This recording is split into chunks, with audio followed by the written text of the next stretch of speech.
सभी को नमस्ते जी। अब तक हमने 2 वीडियो की है। अग्निहोत्र हवन यज्ञ का वैज्ञानिक दृष्टिकोण क्या है।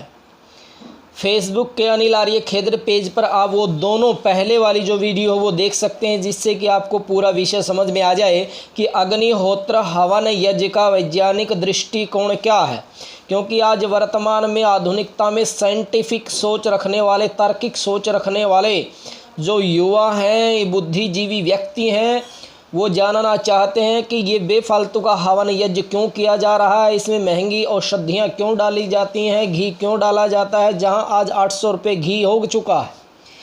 तो हवन यज्ञ का एक वैज्ञानिक दृष्टिकोण है। ये बड़ी विडंबना है कि जितना रिसर्च होना चाहिए वो रिसर्च नहीं हुआ, लेकिन फिर भी कुछ रिसर्च शोध हुए हैं जिनका संदर्भ इसके साथ में हमने बताया है। वो पहले वाली दोनों वीडियो आप अनिल आर्य खेत्र फेसबुक पेज पर देख सकते हैं। आज हम तीसरी वीडियो डालते हैं, तो विषय आपको समझ में आ ही गया होगा। अग्निहोत्र का वैज्ञानिक दृष्टिकोण पहले वाली वीडियो ज़रूर देखिएगा, जिससे कि आपको तीसरी वीडियो अच्छे तरीके से समझ में आ जाए। क्या है कि हवन द्वारा व्यक्तिक तथा सामाजिक वायुमंडल को शुद्ध करना। प्रत्येक व्यक्ति का निज घर दूषित वायु से भरा रहता है। इतना ही नहीं कि उसमें कार्बन डाइऑक्साइड गैस भरी रहती है, इसके अलावा अनेक प्रकार के कीटाणु हर घर में मौजूद रहते हैं। अनेक घरों में सीलन से घर में बदबू भरी रहती है। सीलन के कारण खांसी, जुखाम, गठिया, अंगों में अनेक प्रकार के दर्द बने रहते हैं। इन सब रोगों का इलाज करने के लिए जिन औषधियों का हम सेवन करते हैं वे मुफ्त में नहीं मिलती। उनका हिसाब लगाया जाए तो अमीर घरों में तो प्रत्येक महीने में सैकड़ों बैठती हैं। प्रतिदिन दवाइयाँ बहुत महंगी आती हैं, खाते हैं लोग। गरीब घरों में अगर यह भी समझ लिया जाए कि सरकारी दवाखानों में उन्हें दवाएं मुफ्त में मिलती हैं, तो भी दूषित तथा कीटाणु में घर के वायुमंडल में लोगों को जो कष्ट उठाना पड़ता है, उसके मुकाबले में अग्निहोत्र द्वारा वायु शुद्ध करते रहना क्या महंगा पड़ता है। अग्निहोत्र का काम सिर्फ अपने घर की वायु को शुद्ध कर लेना ही नहीं है, इससे पास पड़ोस की वायु भी शुद्ध हो जाती है। क्योंकि वायु किसी कमरे में बंद रहने वाली वस्तु नहीं है। वायु का काम तो संचरण करना है, बहते रहना है। इस समय हमारे घर की दूषित तथा कीटाणुमय वायु केवल हमें ही रुग्ण नहीं करती, हमारे आस पड़ोस के लोगों में भी रोगों के कीटाणुओं को पहुंचाती रहती है। इस दृष्टि से प्रत्येक व्यक्ति का अपने घर में अग्निहोत्र करना केवल उसे ही व्यक्तिगत लाभ नहीं पहुंचाता, यह संपूर्ण समाज के वायुमंडल को शुद्ध करता है।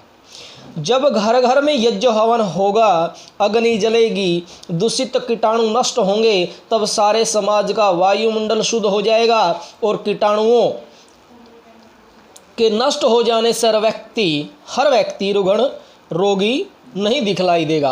वायुमंडल का शुद्ध हो जाना व्यक्ति समाज के आर्थिक बोझ को हल्का करता है।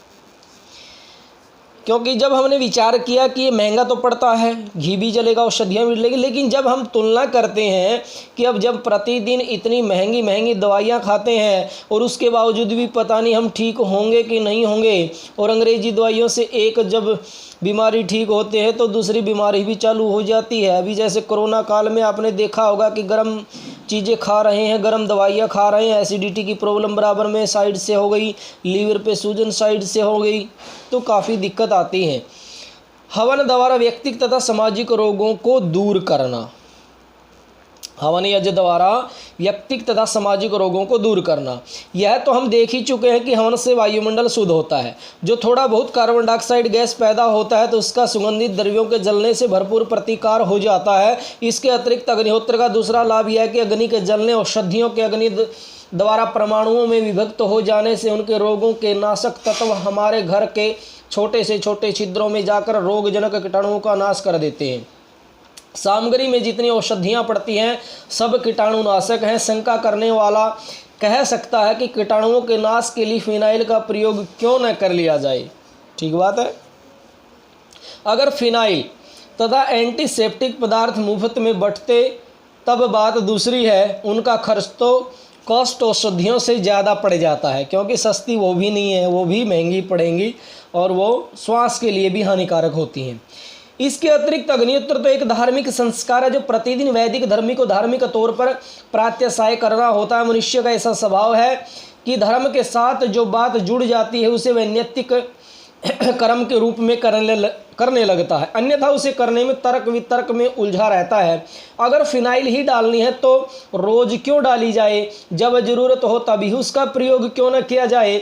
ऐसी हालत में जब घर में रोग आ ही बैठता है तब फिनाइल सूझती है। अगर फिनाइल को रोज ही डालना है, अगर फिनाइल का यज्ञ ही करना है तो इस बदबूदार वस्तु की अपेक्षा उन औषधियों का अग्निहोत्र के रूप में प्रयोग क्यों न किया जाए जो कीटाणुओं को भी नष्ट कर देता है और साथ ही घर को सुगंधित वातावरण से, वायु से भर देता है। जैसे अग्निहोत्र द्वारा व्यक्ति अपने घर के रोगों को दूर कर सकता है, वैसे इससे समाज में पनप रहे अन्य रोग भी नष्ट हो जाते हैं। रोग के कीटाणु सिर्फ वे ही नहीं है जो हमारे घर में मौजूद हैं या आज आ गए हैं। हमारी तरह अन्य लोगों के घरों में अपनी अपनी तरह के रोग, अपनी अपनी तरह के कीटाणु हैं। अगर हर घर में कीटाणुनाशक औषधियों से हवन होंगे तो हमारे ही नहीं समाज भर के सभी प्रकार के कीटाणु नष्ट हो जाएंगे। इस प्रकार हमारा ही भला नहीं होगा, समाज भर का भला होगा, यानी कि अपनी ही उन्नति नहीं होगी अपितु सबकी उन्नति होगी। हवन द्वारा रोग के कीटाणुओं के नष्ट होने का परीक्षण। डॉक्टर फुंदन लाल एमडी ने यज्ञ चिकित्सा नामक एक ग्रंथ 1949 में जबलपुर से प्रकाशित किया था। वे एलोपैथिक डॉक्टर थे, परंतु सब कुछ छोड़कर क्षय रोग की यज्ञ द्वारा चिकित्सा करने में जुट गए थे। उन्होंने जबलपुर में एक टीबी सैनिटोरियम भी खोला था। उन्होंने यज्ञ की गैस के संबंध में कुछ परीक्षण किए थे।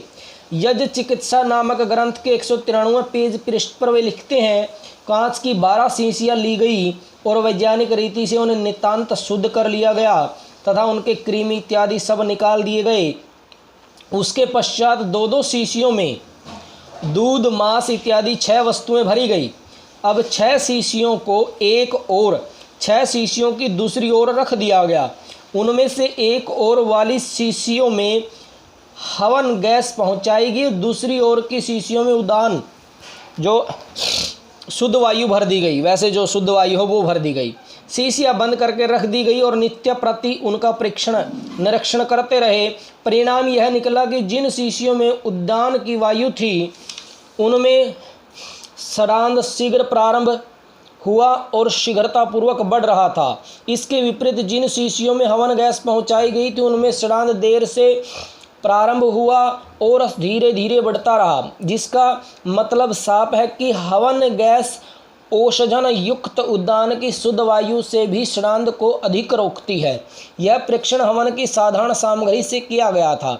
जब क्षयनाशक विशेष सामग्री बनाई जाए तो उसका प्रभाव उन सड़े हुए फेफड़ों पर और अच्छा होगा जो क्षय रोग के कीटाणुओं के कारण सड़ने लगते हैं।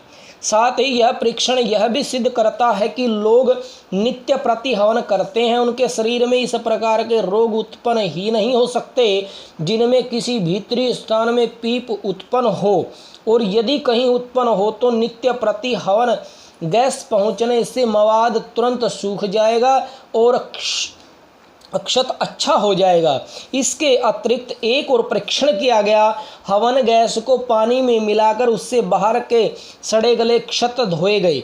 इसका परिणाम यह हुआ कि पहले किसी क्षत से पीप अधिक निकली, फिर क्षत बहुत शीघ्र भरकर सूख गया। पहले बहुत अधिक पीप आने का कारण यह था कि भीतर का गहराई तक का पीप बाहर निकल आया और फिर क्षत भर गया।